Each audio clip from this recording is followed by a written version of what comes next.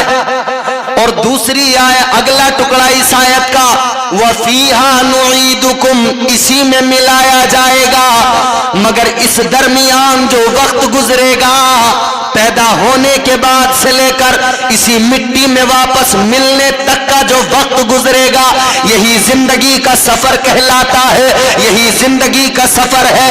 اس زندگی کے سفر میں جب تم رہو گے تو اللہ نے پہلے جنت میں رکھا، جنت کو دکھایا، جنت کے نظارے دکھائے، جنت کے پھل دکھائے، جنت کی نہریں دکھائی، جنت کے میوے دکھائے، جنت کے میوے کھلائے، اللہ نے ساری رعنائیاں دکھائی اور یہ مزاج دیا، اے انسان جا تو رہا ہے زمین پر، ایک تھوڑا سا وقت تجھے گزارنا ہے، لیکن اتنا یاد رکھ لے تیرا اصل ٹھکانہ یہی جنت ہے، وہاں تھوڑی سی گزارے گا باقی زندگی یہی گزارے گا۔ آج تجھے جنت کے اندر جنت کے نظاروں کو دکھایا گیا، جا زمین پہ جانا اور جانے کے بعد میں اس جنت کو بھول نہ جانا، اس جنت کو یاد رکھنا، وہ سفر ایسے کرنا، زندگی ایسے گزارنا کہ جب تو واپس آئے تو تیرا ٹھکانہ صرف جنت ہو، کہیں اور تیرا ٹھکانہ نہ ہو، اسے یاد رکھنا، یہی جنت تیرا ٹھکانہ بنے۔ دوسری وجہ بھی سنیں، اللہ نے پیدا کیا جنت میں رکھا، دوسری وجہ کیا ہے؟ پروردگار عالم نے دوسری وجہ بھی مفسرین فرماتے، دوسرا یہ اللہ کے ہر کام میں حکمت، دوسری حکمت یہ ہے کہ اللہ نے حضرت آدم کو جنت میں رکھا تو یہ بھی فرمایا کہ شجر ممنوعہ کے قریب نہ جانا، ایک درخت ہے اس کا پھل نہیں کھانا، وہ کیا ہے؟ 3 قول ہیں علماء کے، بعض علماء فرماتے ہیں کہ وہ گیہوں کا دانہ ہے، گیہوں کا درخت ہے، گیہوں کا پھل ہے جسے کھانے سے منع کیا گیا۔ اچھا جو گیہوں آج ہمارے سامنے ہے، یہ چھوٹا سا دانہ ہوتا ہے نا گیہوں کا، یہ گیہوں نہیں، اس وقت کا گیہوں الگ تھا، وہ بڑا دانہ تھا۔ فرماتے ہیں مفسرین کہ وہ گیہوں اس وقت کا جو تھا نا تقریباً تربوز کے برابر تھا۔ گیہوں کے دانے میں ایک لکیر نظر آتی ہے نا بیچ میں، وہ لکیر کیا ہے؟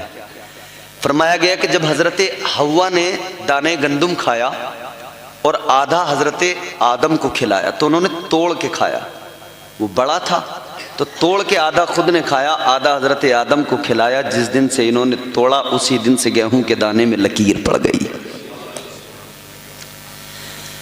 اللہ تعالیٰ نے حضرت آدم علیہ السلام حضرت حوا کو کہہ دیا اس درخت کے قریب نہ جانا، تو علماء فرماتے ہیں کہ یا تو وہ گیہوں کا دانہ، گیہوں کا پھل، یا پھر وہ انگور ہے، یا پھر وہ انجیر ہے، بہرحال اللہ نے منع کر دیا اس کے قریب نہ جانا۔ لیکن شیطان ازلی دشمن ہے، شیطان انسان کا ازلی دشمن ہے۔ اللہ تعالیٰ نے قرآن مجید میں فرمایا یا ایھا الذین آمنوا لا تتبعوا خطوات الشیطان انہ لکم عدو مبین۔